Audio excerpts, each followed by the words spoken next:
The market is currently closed, and SoFi Technologies, Inc. closed the last trading session on Friday, November 28, 2025, at $29.72, marking a move of a 0.00% change in after-hours trading, but concluding the day on a strong positive note, up significantly from the previous close.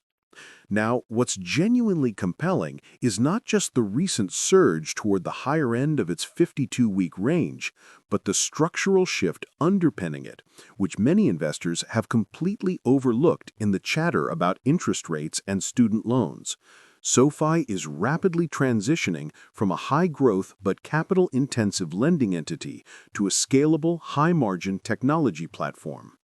This subtle but profound change is reflected in the fact that while everyone is focused on the lending segment's performance, the company's fee-based revenue, which comes largely from its technology platform and financial services segments, is beginning to accelerate its outperformance. The general expectation surrounding SoFi for the better part of the last year was that its fortunes were inextricably tied to the student loan moratorium ending or to favorable interest rate conditions, treating it essentially as a highly leveraged, digital-only version of a regional bank. That view is fundamentally challenged by the Q3 2025 results, which showed adjusted net revenue rising 38% year-over-year, beating analyst expectations and demonstrating a massive 50% year-over-year gain in those coveted fee-based revenues. This segment's growth, which relies less on the fluctuating cost of capital and more on the stickiness of its product ecosystem, banking, investing, and the underlying Galileo platform, is the reality that is exceeding the market's more conservative expectations. The narrative is shifting from, can SoFi make enough from loans, to how fast can SoFi's high-margin services scale? Looking closely at the daily market activity, the volume of 26.9 million shares traded on Friday, while lower than the three-month average volume of over 72 million shares, indicates a healthy consolidation after a period of intense institutional accumulation. This stock has been volatile, swinging from a low of $28.46 to a high of $29.89 in the last session alone, which is typical for a growth stock in a high interest rate environment where valuations are constantly scrutinized. The institutional money has been taking a definitive long position, with filings showing institutions holding over 55% of the float, and in the most recent quarter, we saw significant accumulation from major players like JP Morgan Chase, which added an enormous stake, and BlackRock, which increased its position by nearly 28%. These are not small speculative bets, they are capital allocations that suggest a long-term conviction in the company's strategic direction, a belief that the move into becoming a full-fledged national bank holding company, SoFi Bank, has provided a stable, low-cost deposit base that fundamentally de-risks the lending business and fuels the growth of its ancillary services. The institutional activity, specifically the massive increase in shares held by established funds, runs directly against the cautious narrative that has historically plagued the stock since its SPAC debut.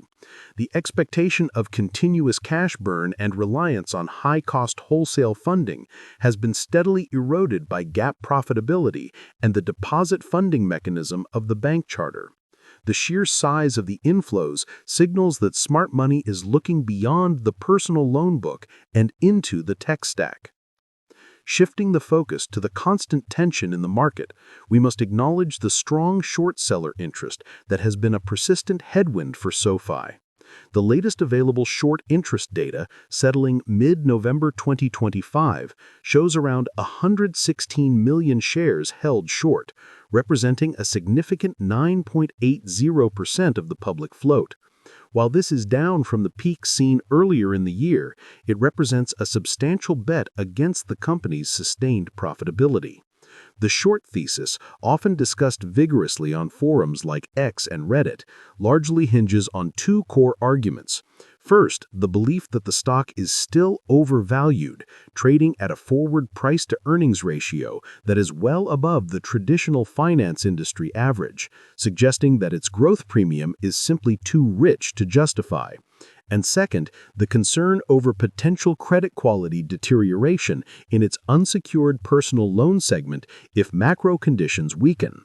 The days-to-cover ratio, a metric derived by dividing the short interest by the average daily volume, stands at a modest 1.77, which suggests that the short positions could theoretically be covered quickly, mitigating the immediate threat of a short squeeze. However, the fact that nearly 40% of the short volume is executed off-exchange, potentially in dark pools, keeps the pressure on price discovery and fuels retail investor concerns about market transparency. The short borrow fee rate remains relatively low, around 0.29%, which tells us that supply is readily available and the cost to short the stock is not yet restrictive enough to force a quick capitulation. Prominent firms like Susquehanna International Group, which holds substantial short positions through put options alongside their long stock position, are playing both sides, reflecting a calculated hedge against the company's valuation. Retail investors looking at this landscape should monitor the days to cover, which, if it starts to climb back above 3, would indicate the market is getting tighter for short sellers and the risk of a price spike is increasing. What's your take on the rising short interest, smart money protecting profits, or manipulation designed to cap the rally? The core of SoFi Technologies' business at its founding was student loan refinancing, targeting high-earning, responsible individuals, the Henry demographic. Today, it operates a comprehensive digital financial platform split across 3 segments: lending, which includes personal, student, and home loans; the technology platform, powered by its acquisitions of Galileo and Technesis, which licenses its core account and payment processing infrastructure to other fintechs and banks; and financial services, which covers the SoFi bank accounts, credit cards, and SoFi Invest for trading and robo-advisory. The genius of the model, which management terms the financial services productivity loop, is the cross-selling efficiency. A new member joining for a checking account is then presented with a seamless path to an investment account or a personal loan, drastically reducing the customer acquisition cost for subsequent products. This is why membership growth continues to impress, with over 900,000 new members added in Q3 2025, bringing the total to over 12.6 million. This is the underlying mechanism that drove Q3 GAAP profitability, which is the ultimate proof point against the long-standing short thesis. The older reports from late 2024 and early 2025 consistently showed a struggle for GAAP profitability, but the scale achieved this year, driven by the shift towards fee revenue and the lower cost of capital from the bank charter, has delivered the critical milestone. Moving into the future outlook, the expectation versus reality dynamic is most apparent in the company's updated guidance. The market expected a steady, incremental improvement, perhaps matching prior forecasts.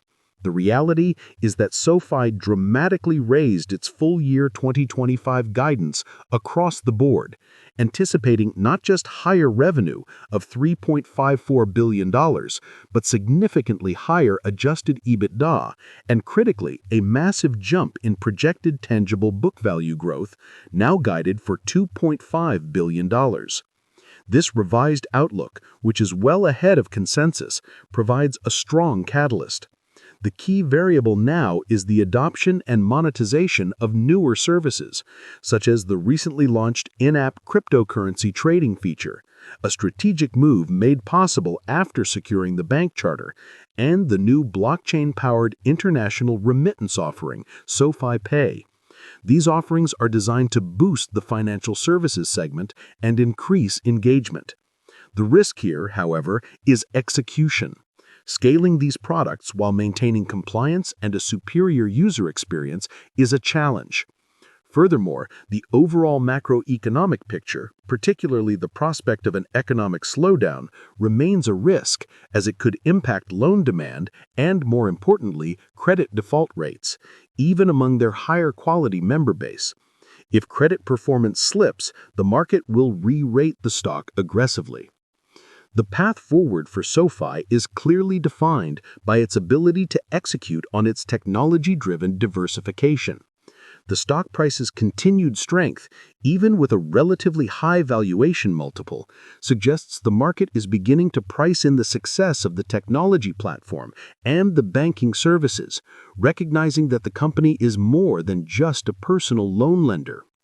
To gauge the sustained retail momentum, comment below how many shares of SoFi Technologies you currently hold, or if you plan to initiate a position if the stock pulls back to the $25 level. On the technical side, the $28 level appears to be a crucial near-term support, representing a psychological floor and a point where the stock consolidated before its last major leg.